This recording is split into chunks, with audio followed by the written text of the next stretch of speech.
Bonjour à tous.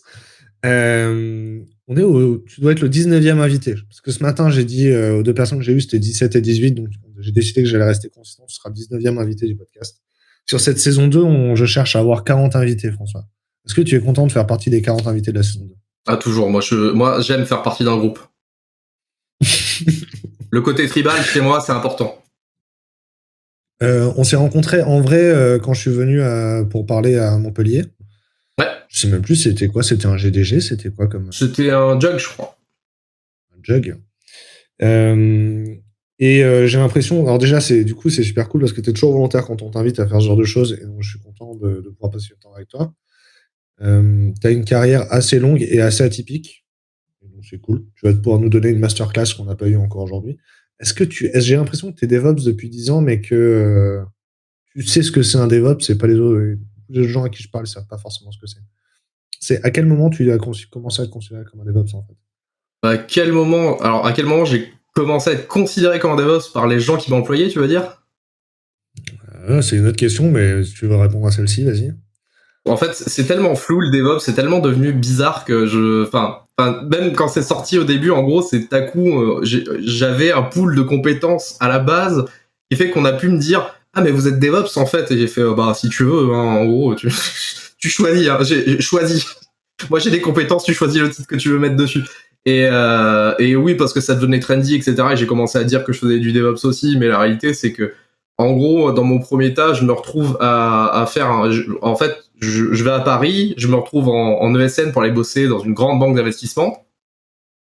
Et je dois faire développeur. Donc vraiment, développeur lambda, Java, équivalent J2E, etc.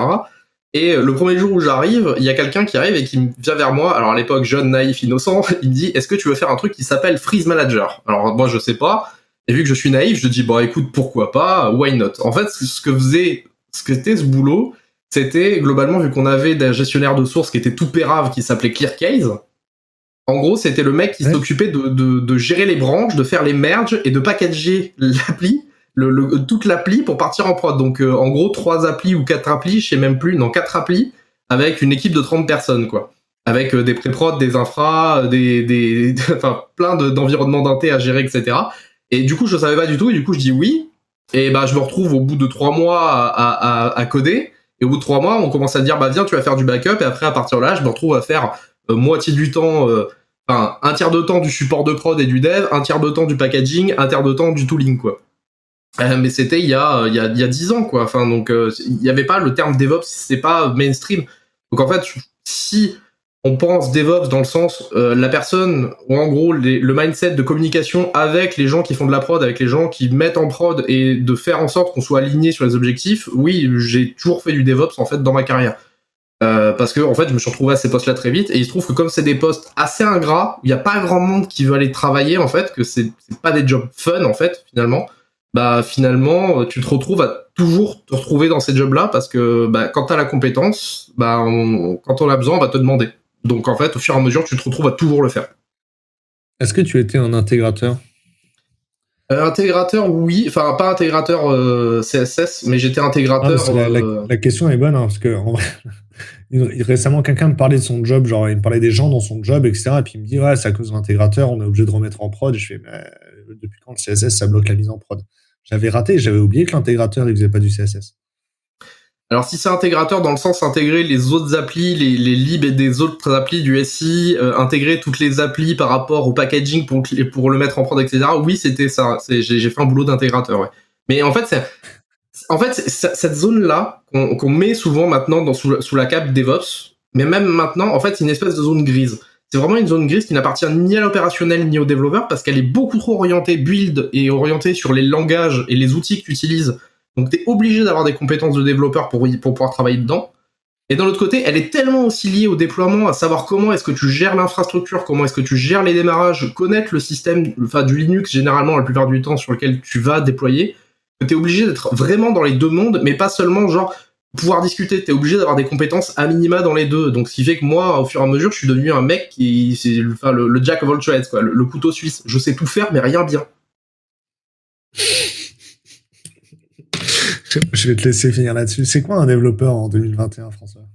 Un développeur en 2021, je sais pas, c'est ce que ton employeur a envie que tu sois, c'est devenu trop le bordel. Enfin, c'est même, ça a toujours été le bordel de ce que j'ai compris, même en discutant avec des personnes qui sont dans le domaine depuis longtemps, mais ça s'accélère de plus en plus vite, il y a de plus en plus de spécialités, on demande de plus en plus de choses à plein de gens, et finalement, je sais même plus reconnaître. En plus, selon les appétences des gens, maintenant, je me suis rendu compte que ça représente plus une catégorie de métier qu'un vrai métier, en fait, sur ce que c'est.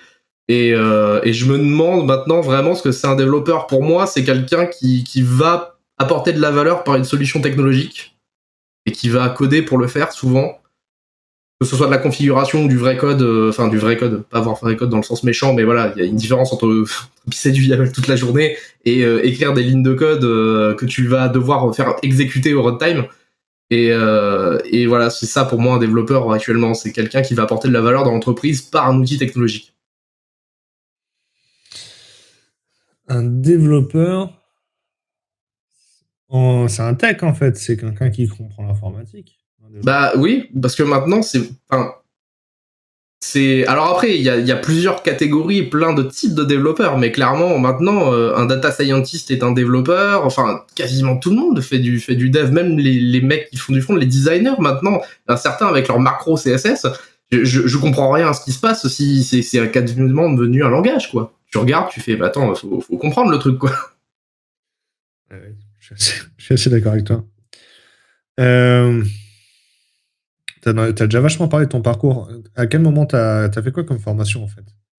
Alors j'ai fait le parcours école d'ingé, enfin prépa intégrée d'une école d'ingé privée. J'ai jamais trop compris vraiment pourquoi je suis pas allé en école publique finalement. T'es pas Montpelliérain de naissance là? Non, je suis perpignanais de naissance. Je suis allé à Montpellier comme. Ah bah oui, vu que je suis de Perpignan, bien évidemment, là où aller faire ses études devient. Enfin, pour moi, c'était Montpellier parce que je voulais à tout prix partir de chez moi. J'avais pas envie d'être chez moi pour mes études. Et enfin, chez mes parents en tout cas. Et du coup, bah, je suis allé à Montpellier et je suis allé faire école d'informatique. Pourquoi j'ai choisi une école privée plutôt que d'essayer d'aller faire Polytech? Je pense que c'était plus le côté. Le fait que ce soit spécialisé, j'en avais marre déjà à l'époque de faire des trucs généralistes. Et voilà, le parcours standard, 2 ans de prépa intégrée, BTS, Into, 3 ans, mon bac plus 5, et après de l'alternance. Par contre, j'ai fait 2 ans d'alternance dans mon parcours, parce que j'étais dans la génération avec les premières ouvertures d'alternance, les fameuses lois sous Sarkozy qui sont passées, dont ma première expérience en alternance, qui n'était pas une alternance, qui était un stage longue durée où j'étais payé l'énorme somme de 180 € par mois pour travailler 16 heures par semaine.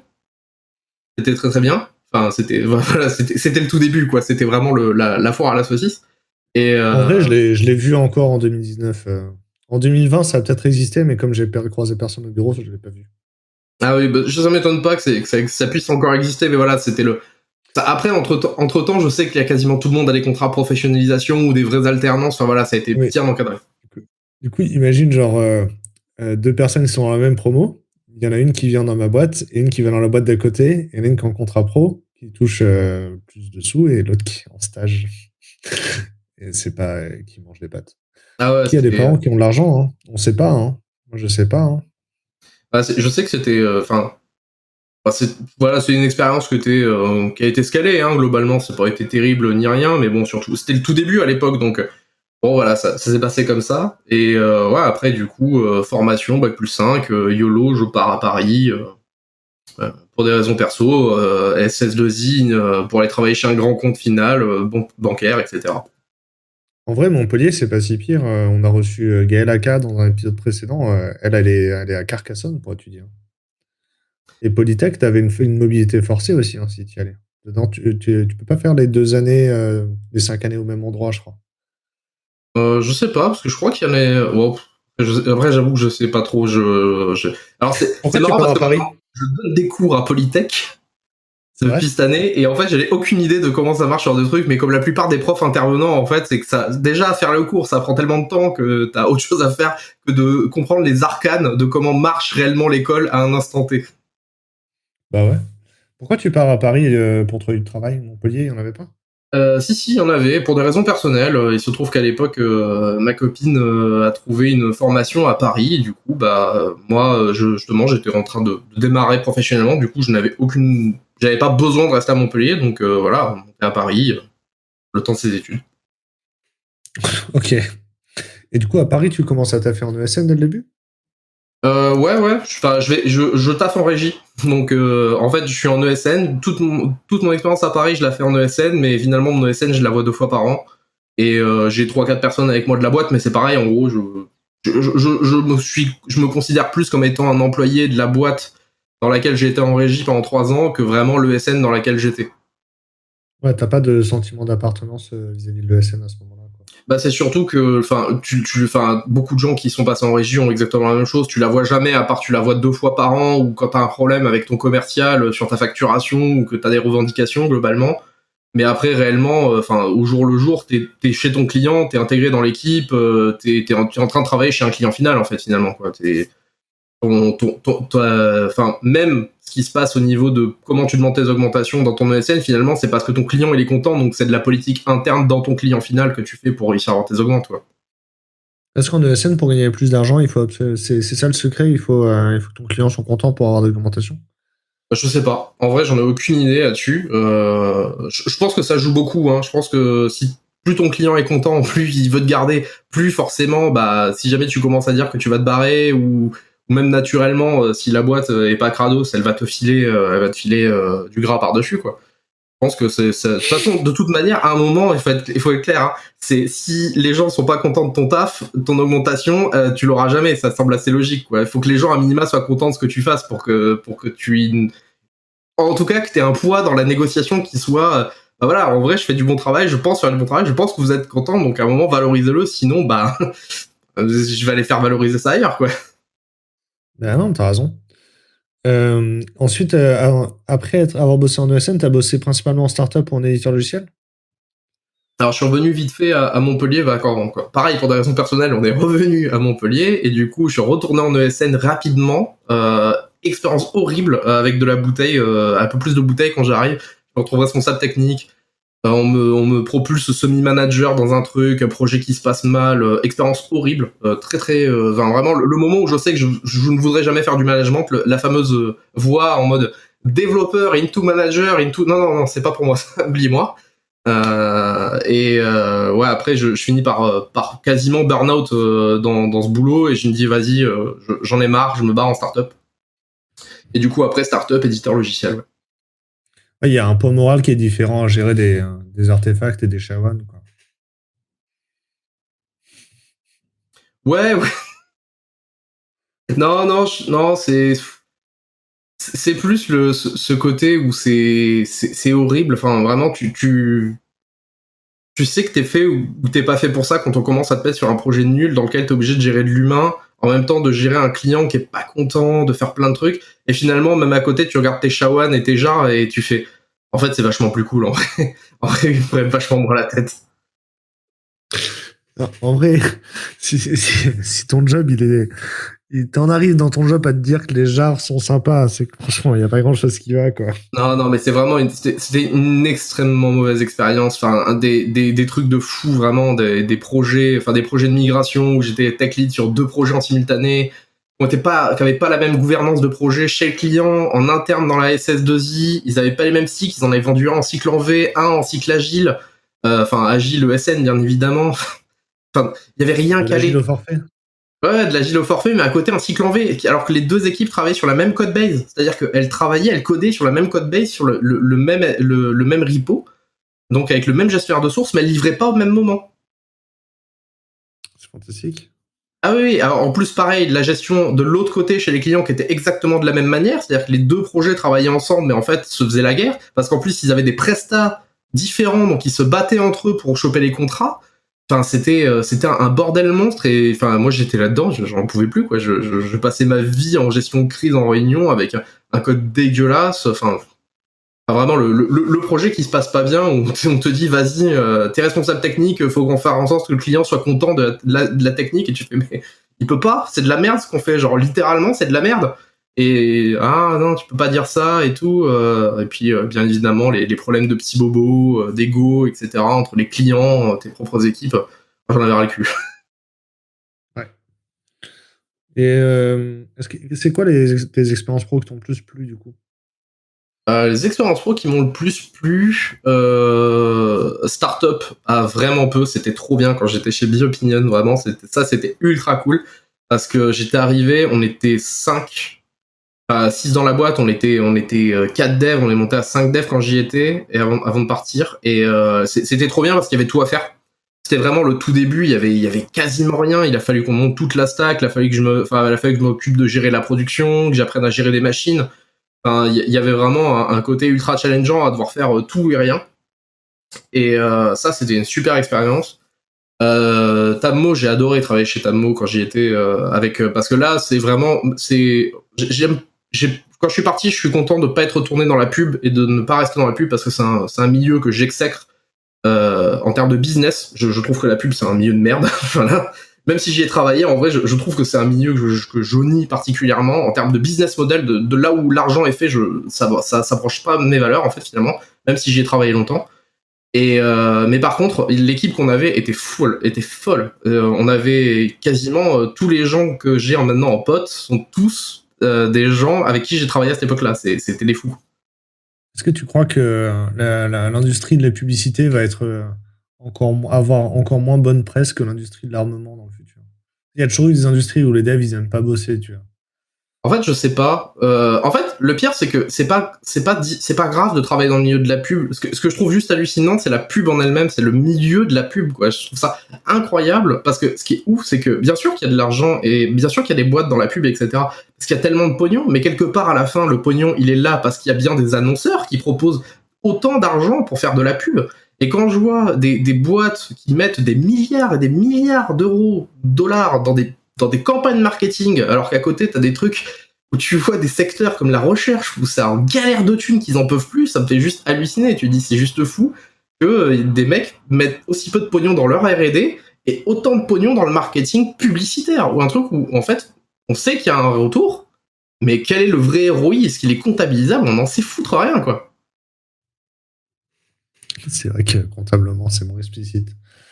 Ok, après Tamo, tu vas où? Après Tamo, je vais chez Sagi.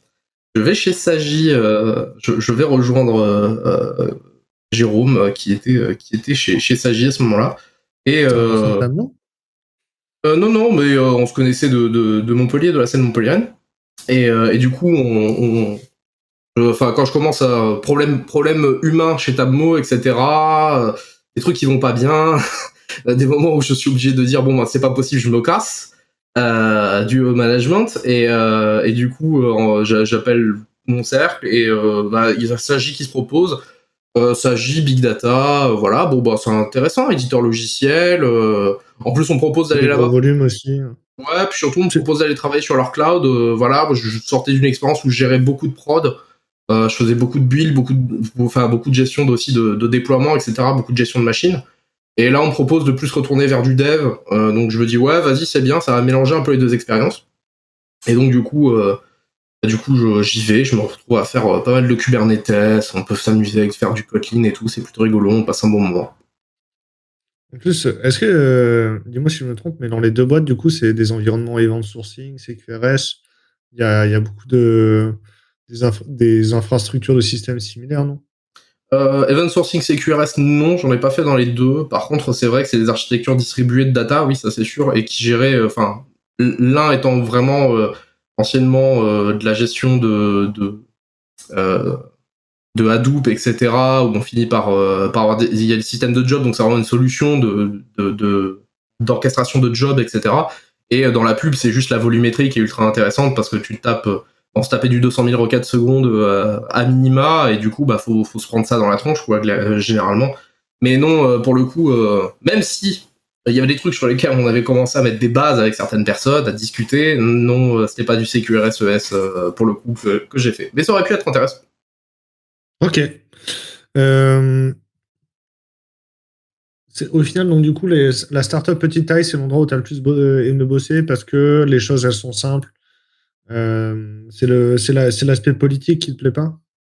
Ouais, il y a un truc que j'aime assez peu finalement dans l'aspect politique, sur le fait de devoir aussi justifier les choix techniques régulièrement, c'est assez emmerdant. En fait, j'aime bien être libre de pouvoir choisir la stack que je veux. Pas par caprice, mais parce que c'est celle dans laquelle je me sens le plus à l'aise et surtout celle qui me permet de ne pas passer ma journée à la fin de la journée dire ah bah j'ai fait ça et en fait c'était chiant et même si j'ai fait un boulot correct en vrai je me suis pas éclaté à le faire parce que j'aime pas Pastack à un instant T ou parce qu'il y a un truc qui me va pas dedans ou comme manière de fonctionner. Et plus tu travailles dans des structures qui sont petites, plus c'est flexible et malléable en fait à chaque fois. Bon, ça nécessite aussi de se mettre d'accord, c'est aussi ça le problème. Parce que en gros, il y a cette taille critique, j'ai l'impression maintenant, où quand t'es dans une toute petite structure vraiment, que t'es vraiment 3-4, chacun arrive avec ses convictions. Donc ce qu'il faut réussir, c'est se mettre d'accord. Une fois que tu t'es mis d'accord et que t'as trouvé un truc, ça déroule, et souvent, pour changer quelque chose à l'intérieur, c'est pas très difficile parce que t'as que 3-4 personnes à mettre d'accord. Mais t'es quand même d'accord sur 90% du problème, donc rajouter un nouveau framework, rajouter une nouvelle lib, tester un petit truc dans un coin, c'est pas très grave. Quand tu commences à grossir en taille, généralement tu commences à avoir la problématique de la gestion du turnover, de la gestion des équipes, de la gestion de la compétence, et tu commences à avoir des grands questionnements, commences à dire oui, mais alors là, si jamais on met cette nouvelle techno, on pourra pas recruter, ça va être compliqué, on pourra peut-être pas faire tourner tout le monde dessus, etc. Donc tu commences à avoir une tendance à harmoniser tout le système. Et après, t'as une taille encore supplémentaire où là, tu commences à être tellement nombreux de toute manière que tu peux te permettre de foutre des trucs exotiques au milieu parce que de toute façon, personne ne peut plus intervenir. Il n'y a plus de problème d'intervention parce que quand t'es 300 développeurs, bah, tu vas pas demander au mec X d'aller travailler à tous les endroits de la boîte. C'est juste plus possible. Donc, tu laisses les équipes un peu plus autonomes sur leur choix. Full stack.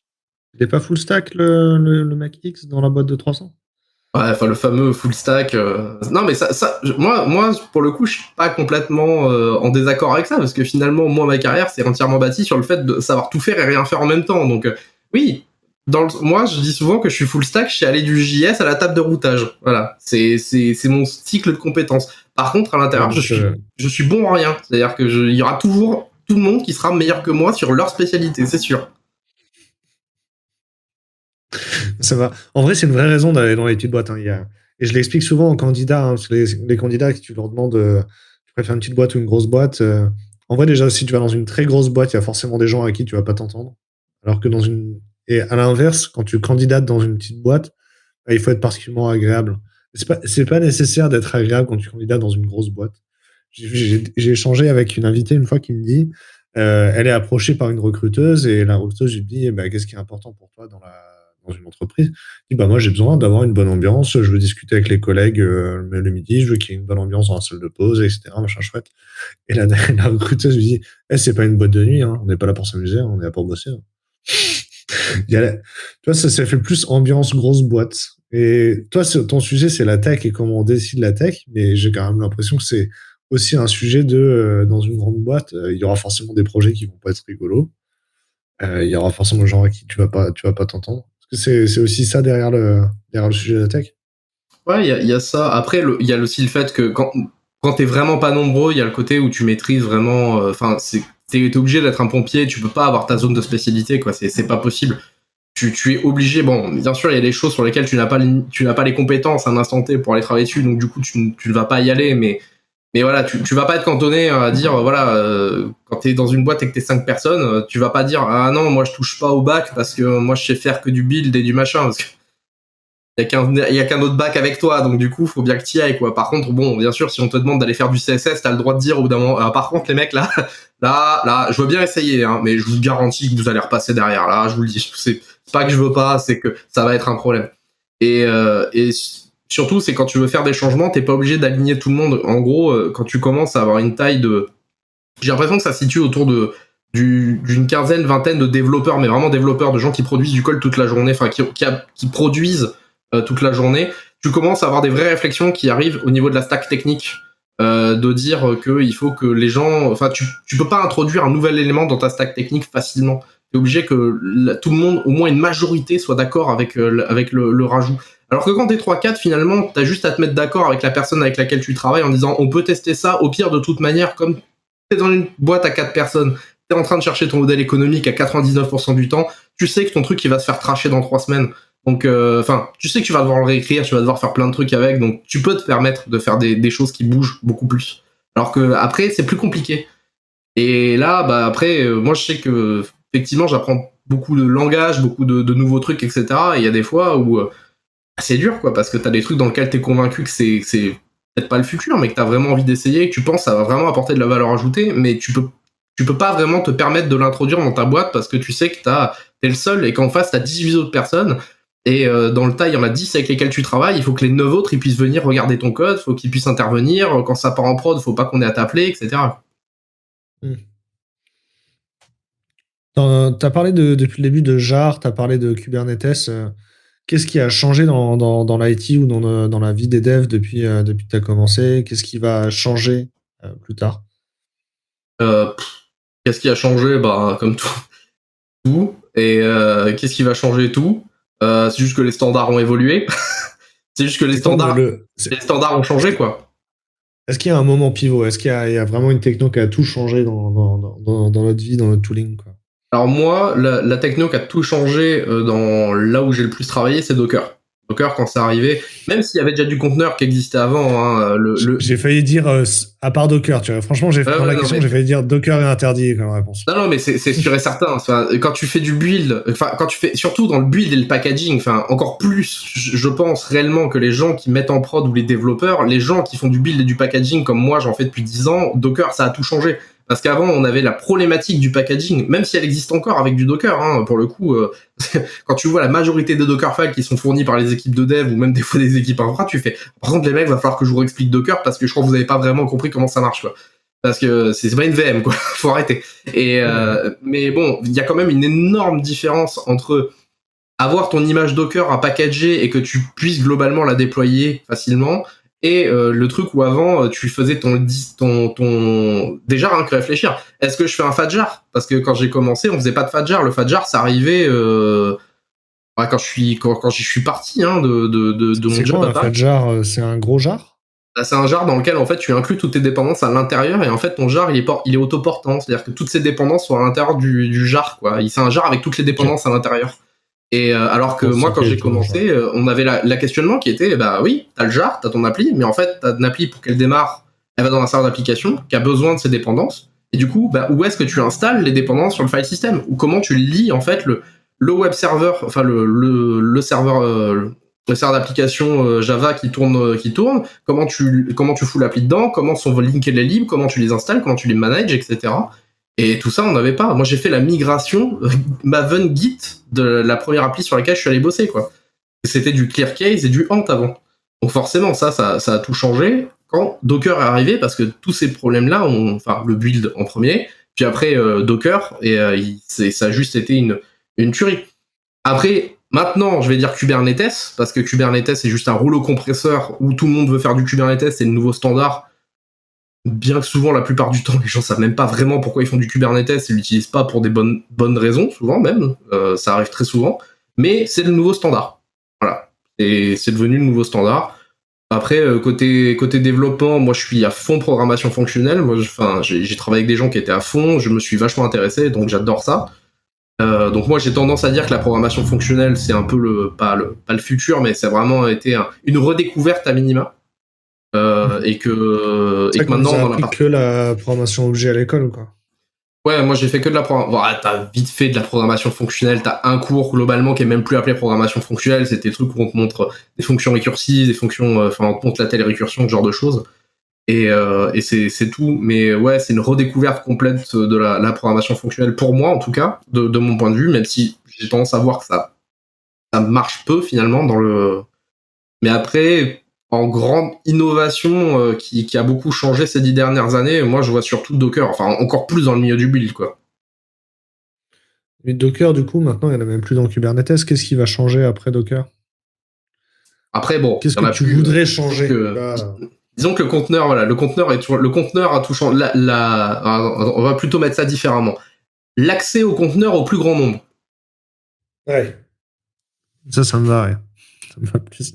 Parce que LXC, en vrai, c'était bien, hein, ça marche toujours très bien maintenant sans confond, mais c'est vrai que moi je venais du monde dev plutôt, montrer ça à un dev au tout début, les fichiers de config LXC, ouais, tu fais. En Docker, j'ai installé. Ma machine devenait un environnement et puis j'aimais bien jeter mon Ubuntu régulièrement pour pas avoir des serveurs Postgre qui traînent dans tous les sens, quoi. Bah, c'est un peu ça, ouais. Non, mais il y avait plein de trucs comme ça. Non, mais en vrai, il y avait énormément de trucs comme ça, plein de scripts d'install. Je sais pas combien de scripts d'install j'ai fait.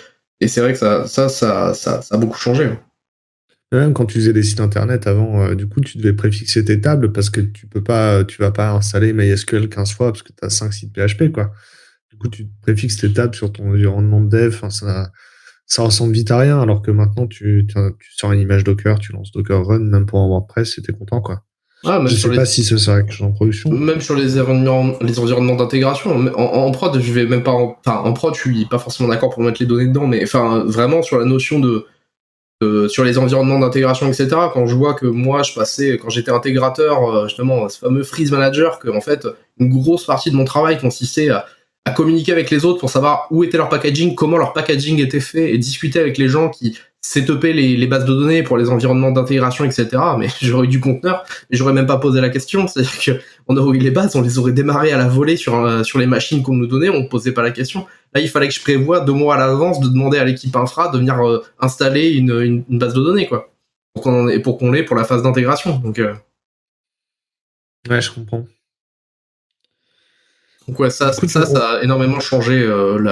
Enfin, pour moi, ça a énormément changé l'industrie. L'avènement du cloud aussi, hein, ça, pour le coup, faut pas vraiment dire l'inverse, vu que je travaille sur un cloud. J'ai fait je sais pas combien de temps maintenant que je travaille dans les environnements cloud, vraiment. Enfin, l'avènement du cloud, vraiment la démocratisation, je crois que c'est vraiment le truc qui a le plus changé dans l'informatique et qui a ouvert un nombre de possibilités de fou, en fait. Ouais, parce que toutes les boîtes où tu as bossé, elles déployaient vers le cloud, sauf quand tu étais en ESN au début, ça déployait pas forcément vers du cloud. Ah ouais, globalement, dès que je suis parti en startup, ça fait 8 ans que je travaille plus qu'en environnement cloud. J'ai pas vu une machine physique depuis 8 ans. Donc j'ai configuré des machines, mais par contre, j'ai pas vu une machine physique, j'ai pas vu un rack de serveur depuis plus de 8 ans. Je pense que j'ai eu des racks de serveurs quand j'ai visité un data center. Et des fois, il y a des gens qui ont un data center, mais genre juste chez eux pour jouer, tu sais. Ah ouais, si, il y en a un dans mon bâtiment. Il y a des gens, ils ont des serveurs rackés dans le bâtiment, effectivement. Ouais. Mais c'est parce ils ont beaucoup de traitements et ça vaudrait pas le coup de l'uploader, en fait. Les fichiers à traiter sont trop lourds et ils viennent en voiture. Donc, Ouais, ça je comprends. Non, mais après, il y a des use cases, hein, c'est sûr. Mais enfin, le cloud, le cloud a juste, enfin, ça a changé tellement les modes de consommation. Enfin, c'est même ça en fait. Quand je donne mon cours d'intro au cloud, le premier truc que j'explique aux élèves, c'est en fait le cloud, c'est une solution technologique certes, mais c'est surtout ça a changé la manière de consommer. C'est comme avant, t'avais des DVD, t'as Netflix qui arrivait, tu vois, et maintenant notre modèle de consommation, c'est du pay as you watch, tu vois. Jamais ça te reviendrait à l'idée en général, à moins que tu sois un collectionneur, quelqu'un qui a des choses très spécifiques, d'aller te prendre un lecteur DVD et d'aller t'acheter des DVD pour mater un film, tu vois. Tu vas aller le chercher en paiement à la demande. Et c'est ça le plus important. Et ce qui est important au milieu, c'est le changement de mentalité des consommateurs bah ouais, c'est ça la norme, c'est comme ça qu'il faut faire de base, et c'est exactement ça qui s'est passé avec le cloud. Genre maintenant, tu montes une boîte, enfin je veux dire, quelqu'un qui monte une boîte, qui démarre et qui me dit, je vais monter des machines. C'est une mauvaise idée. Ça prend pas enfin, je vais pas dire que c'est une mauvaise idée réellement, mais tu fais pourquoi? T'es sûr? Parce que en vrai, tu veux pas payer, t'iras plus vite, quoi. il y a une époque en plus où les politiciens ou les gens du public avaient identifié que c'était un facteur limitant la connexion Internet des entreprises, parce que quand tu avais un site web, il était physiquement chez toi, etc. Tu vois. Et du coup, c'était un facteur limitant. Les gens, ils pouvaient pas se connecter. Moins de clients pouvaient se connecter parce que tu étais limité par ta connexion Internet. Quoi. Ouais, Bon, bref. c'est vrai, il y a des trucs, mais enfin, effectivement, même pour avoir connu l'époque où tu cachais des PC de mecs qui se barraient pour garder des machines que tu pouvais mettre sous la table pour en faire des serveurs de CI parce que t'en avais marre d'avoir la pauvre machine que te proposait la boîte pour convertir des vieux PC et dire que t'avais perdu le PC, chose que tout le monde savait très bien effectivement que c'était l'équipe qui l'avait, mais bon, c'était marqué perdu à vitam aeternam dans les trucs de compte pour avoir ton serveur de CI sous la table en soum soum. Ouais, c'est maintenant jamais tu t'amuseras à faire ça dans une boîte, quoi. Tu as utilisé des ordinateurs portables pour faire des clusters. Est-ce que tu avoues avoir fait ça? Alors pas des clusters de prod, mais des clusters de CI, oui. Les clusters de CI et les ordinateurs portables, ça se fait. En vrai, à l'école, il y avait un cluster qui était fait avec des ordinateurs portables réformés. Hein. Ça marchait très bien. Je sais pas. Bon, Je n'ai jamais tenté pour de la prod, je tenterai pas pour de la prod sûrement, mais c'est vrai que, enfin, typiquement, c'est un cas à con, sauf que maintenant, effectivement, tu vois, tu demandes ça, le premier truc que tu vas faire, c'est on prend une machine de plus, on prend quelques machines de plus en cloud et tu vas voir, et tu vas voir et tu vas juste essayer de le budgétiser, quoi. Et on te demande, on t'emmerdera moins en plus parce que vu que c'est à la demande et que tu vas le demander pour quand t'as des bursts, bah du coup ça passera mieux que quand tu vas te dire on aurait besoin de 4 machines supplémentaires pour venir faire du build en fait. Ouais. L'avantage, c'est que mon chien, a priori, on l'entendra pas sur la bande. Sauf si il aboie en même temps que moi je parle. Là, on entend. Ah, on verra si mon chat fait un photobombe. C'est pas Bazel qui va changer notre vie. J'ai l'impression que les outils de build, on râle tout le temps dessus. Bazel, c'est pas censé être l'outil de build ultime qui nous réconcilie tous avec le build. Alors Basel, comment dire, les gens qui font du Basel, ils sont bien gentils, mais la réalité c'est que c'est imbitable leur truc. Alors je dis pas ça parce que la solution est mauvaise, hein. Je dis ça parce que j'ai regardé du Basel et ça marche super bien, c'est cool et ça permet de faire du cache distribué et c'est très bon pour de la perte de cache, mais déjà c'est des cas très spécifiques. Maintenant il y a des solutions plus faciles, plus user-friendly qui font aussi du cache distribué et c'est ultra chaud à configurer du Basel. Enfin, je veux dire, à un moment, il faut être honnête. Enfin, tu vas regarder la doc. Enfin, je veux dire, les rares moments où je me suis amusé à aller faire du Basel, tu fais. Pourtant, enfin, je veux dire, je suis pas juste, je suis pas juste un mec qui arrive pour chercher comment ça marche. Je suis un mec qui fait du build toute la journée.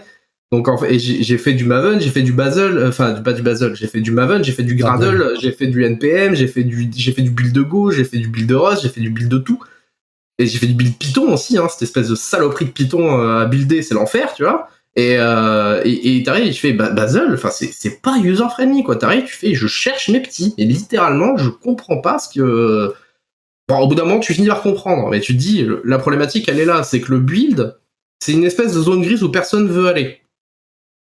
Sauf que le problème, c'est que si tu mets un outil qui rend le truc en plus hermétique à tout le monde, ça va devenir encore plus fermé, donc tu vas t'enfermer, le truc il va rester enfermé, et souvent quand tu fais du build, la plupart du temps, ce que tu dis, c'est que tu veux que ce soit accessible à tout le monde. Personne le fait parce que ça emmerde tout le monde, mais il faut quand même que tu essaies toujours de le rendre accessible. Et Basel rend le truc extrêmement difficile. Alors, je sais qu'il y a des gens qui adorent Basel, et je vais sûrement me faire décapiter pour avoir dit ça, mais la réalité elle est là, c'est que si vous connaissez Basel, vous avez l'impression que c'est bien. Si vous êtes extérieur à Basel, c'est hermétique au possible. Tu regardes le conf.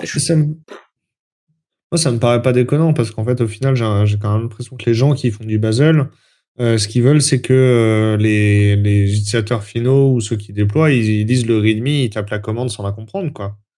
Ah, ça, c'est ce que tu veux toujours dans le build, mais la réalité, quand tu fais du build, c'est que tu sais pertinemment que ton build va évoluer. Le build, c'est comme du code, parce que de toute façon, c'est lié au code. Donc, comme ton build est lié à ton code, il va forcément évoluer, et la problématique, c'est qui c'est qui va faire la modification. Sauf que comme la modification, c'est une modification qui emmerde tout le monde, parce que en fait, personne va aller faire du build, la plupart du temps, c'est un univers chiant, on va être honnête, hein, c'est clairement un des univers qui est le moins sexy.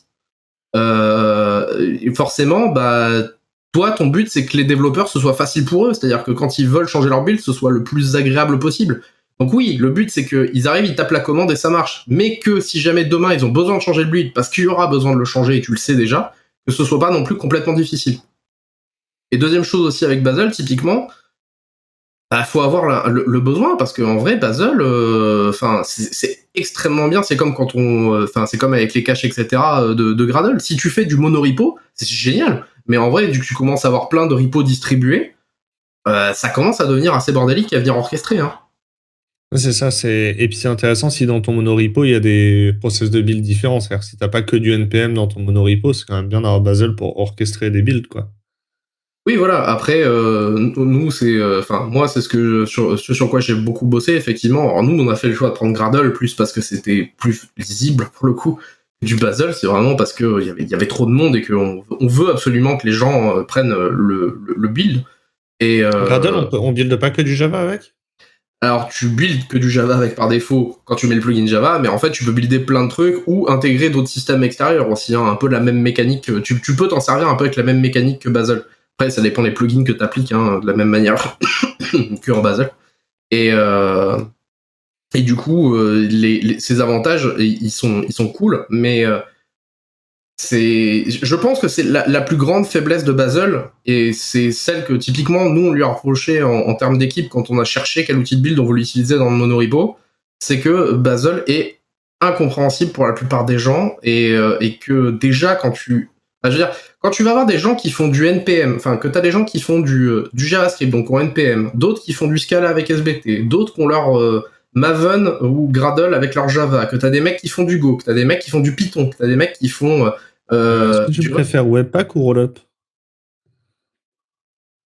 pas d'avis. Je ne vais pas dans les outils de build de front, je ne vais pas dans les débats des outils de build de front. Moi, j'ai appris à me la fermer dans ce genre de cas et à dire on m'a donné un instant T. Battez-vous entre front, choisissez votre outil. Moi, je prends celui que vous me donnez un instant T. J'ai déintégré de tout, ça me dérange pas. Non, mais en vrai, il y en a aucun qui est bien. Enfin, quand le client, quand dans l'entreprise il y a du Webpack, mon client, il va tout de suite me dire, mon problème, c'est de trouver quelqu'un qui a envie d'aller dans Webpack. J'ai l'impression que ça devient, tu sais, c'est un peu comme quand l'équipe elle a du back-end, le client il va me dire, ouais, bah, dans mon équipe back-end, il faudrait quelqu'un qui a une compétence AWS. Yes, mais tu te rends compte, c'est pas la compétence du back-end, normalement, l'AWS. En fait, à chaque fois que tu mets en fait, la techno qui est un peu frontière du cœur de compétences des gens, en fait, c'est elle qui devient l'ingrédient indispensable de la fiche de poste. On veut. Souvent, le build, c'est exactement ça. C'est pour ça que je dis c'est une zone grise, parce qu'en fait, souvent, c'est un peu le fameux truc. Et quand je dis build, ça comprend à la fois l'outil de build, donc le Webpack, le Rollup, le Gradle, le Basel, le Maven, etc. Enfin, ou le Makefile avec des Go modules si vous faites du Go. J'aime bien troller là-dessus, parce que c'est quand même un des pires trucs que j'ai eu à intégrer quand même, ces Makefile là.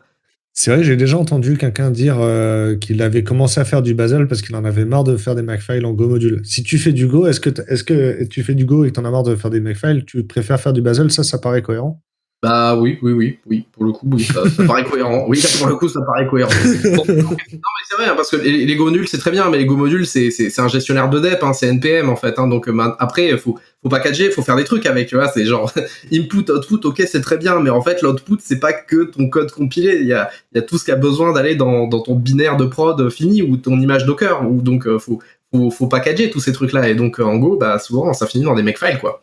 Et j'avoue que maintenir des Makefile, c'est chiant parce que c'est l'outil le plus portable qui existe même maintenant, en fait, réellement. Hein, c'est vraiment le seul outil qui est portable à tous les OS, etc. pour faire de l'outillage de build, enfin en point d'entrée. Mais c'est horrible à maintenir au bout d'un moment. Ouais. Je réfléchis à ce qu'on a dit. Hein.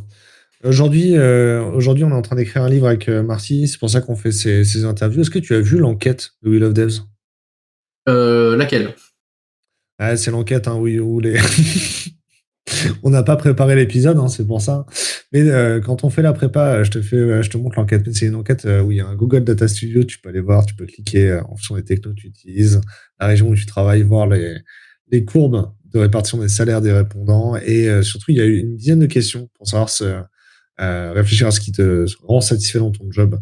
Et je complète en fait les réponses dans l'enquête en interviewant des gens en podcast, c'est ce que je viens de faire avec toi. Je m'en sers pour faire la promotion de l'enquête. Tu iras voir l'enquête après, François, je te montrerai. Impeccable. Et du coup, l'enquête et ces interviews-là, on l'utilise en fait pour écrire un livre. On va appeler Wheel of Devs, c'est Handbook, le guide pour être heureux dans l'IT. J'ai envie de dire le guide ultime. Je ne sais pas si j'aurais l'audace de l'écrire sur la couverture ou pas. Si on doit garder un ingrédient de François Techen et on doit le citer dans ce livre-là, qu'est-ce que ça doit être? L'ingrédient ultime pour être heureux dans son job. L'ingrédient indispensable qu'on doit associer à François Techen. Ultime. C'est pas comme s'il y avait un There is no silver bullet. Sinon, Basel résolverait tous les problèmes. Je pense que ça serait la stack technique. Alors c'est assez. Je sais que c'est quelque chose qui tombe de plus en plus en désuétude de dire la stack technique. Mais la stack technique, c'est l'élément primordial pour moi parce que c'est ce qui conditionne mon boulot au jour le jour. Parce que finalement, les collègues, c'est cool, mais c'est pas des amis. Donc je peux me permettre d'avoir des collègues chiants, etc. Et au pire, s'ils m'emmerdent trop, je partirai. C'est pas grave. Ou ils partiront. Parce que moi aussi, j'aurais été trop chiant. Mais ça, c'est pas très. Ça c'est chiant que l'humain se passe pas bien, mais quelque part, voilà, on peut pas avoir d'incidence sur l'humain. Quoi. Il y a un moment, il y a des gens, ça va, ça vient, voilà, t'as des gens d'équipe. Par contre, une stack technique, c'est très dur de la faire changer la plupart du temps et t'es souvent marié avec. Et si tu commences à pas aimer coder le truc sur lequel tu es à un instant T, ça devient vraiment très très dur de travailler pour moi en tout cas. Et sinon, bah, le seul autre moyen, bah, c'est l'argent, hein, parce que voilà. Hein, après, bon, on va pas se cacher. Hein, forcément, si tu travailles quelque part, c'est que t'es là pour un salaire. Hein. Moi, si je pouvais, je travaillerais pas et je passerais ma journée à faire de l'open source. Mais à un moment, il faut bien gagner sa vie.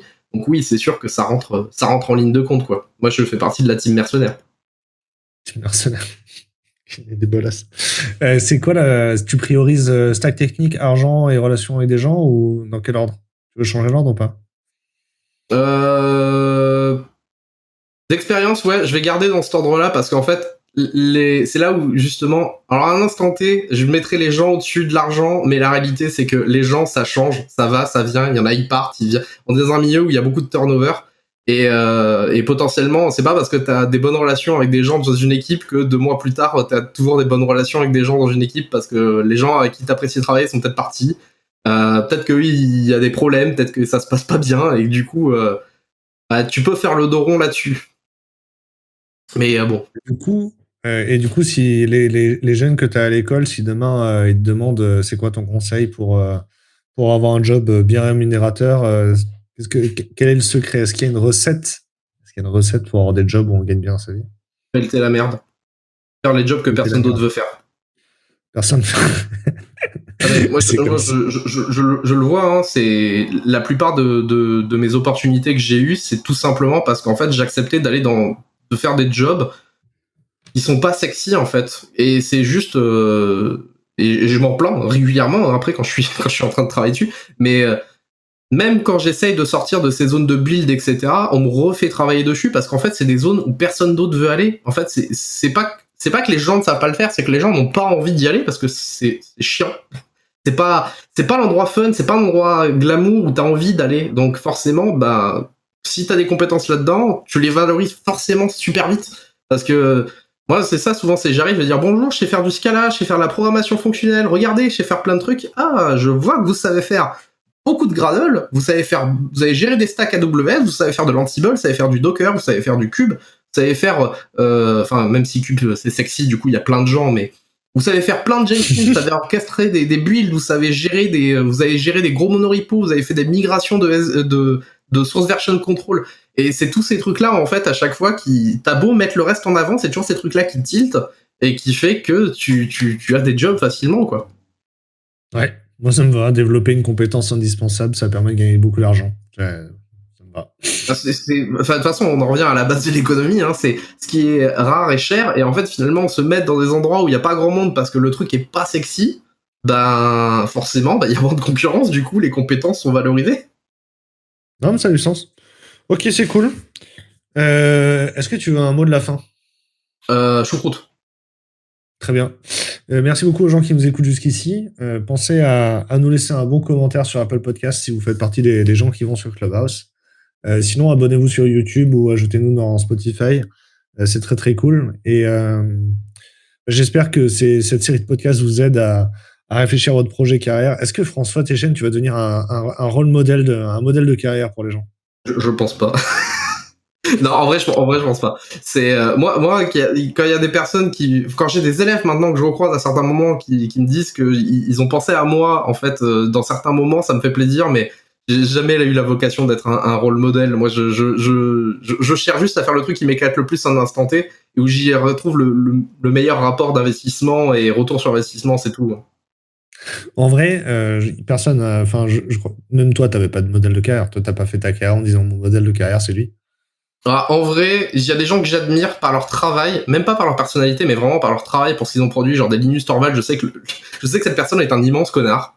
Alors, faut pas mal le prendre quand je dis ça. C'est quelqu'un avec qui c'est extrêmement dur de travailler, qui est extrêmement dur, qui est souvent considéré comme un énorme connard. Mais par contre, il y a une chose que je peux que respecter chez lui, c'est le travail qu'il a fourni et ce qu'il a fait. Et j'ai toujours une volonté d'avoir des gens comme ça que j'ai toujours respecté, des gens qui ont produit des choses incroyables. Et ouais, ça c'est vraiment un de mes buts dans la vie, mais pas comme un modèle, pas comme eux. C'est vraiment si j'avais un objectif dans ma vie, ça serait de réussir à produire quelque chose techniquement et qui reste derrière moi. Et ça, je trouve ça ultra intéressant.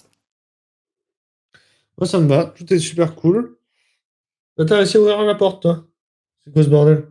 Je pense que c'est Perle qui est rentrée dans le podcast spontanément. Je ne savais pas qu'elle avait réussi à ouvrir la porte. C'est très cool. Merci beaucoup, François. On va finir ici l'épisode. J'ai déjà fait mes call to action de fin, donc on va juste raccrocher. C'est cool.